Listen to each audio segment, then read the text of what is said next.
देखु देश स्वाधीन हैला परे आंचलिक दल बहुत कम थिला। जातीय दल बा कांग्रेस हो, जनता दल हो, कम्युनिस्ट पार्टी हो, ये सब जातीय दल हिसाब से मान्यता पाई सारा देश में जातीयतावाद एक कथा को लेकिन समस्ते राजनीति करुले। ता परवर्ती अवस्था रे आंचलिक दल कोठी कोठी अभ्युदय होइथिला एवं बड़ बड़ जातीय दल ठारू भांगिकी आंचलिक दल करथिले। आंचलिक दल आंचलिक मनोभाव रे तांको राज्य रे ठीक भाबे रखि पारु नाहंती। तेणु आपण माने देखत से आंचलिक दल गुड़िक व्यक्ति नाम रे नामित होइके किछि दिन चलुछि। किए किए मध्य 20 वर्ष 10 वर्ष 15 वर्ष 25 वर्ष पर्यंत निजर व्यक्तित्व बल रे निज ना बल रे लंबा समय धरि रहिचंत।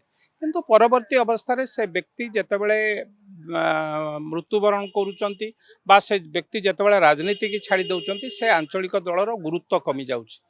आमे जेतेबेले राजनीति क्षेत्र को आसुचे आमे सबु जो जो जातीय दल होना कहीं आमे समस्त ये करूछु। भारत वर्ष गोटिए, भारत वर्षर संविधान गोटिए। तेणु आंचलिक मनोभाव न रखिकी जातीयता मनोभाव रखिकी भारत आमे देशर प्रधानमंत्री कहउचंती 2047 रे ए देश विश्वर गुरु हब। तेणु आम समस्तंकर मनोभाव सेवा हवा उचित।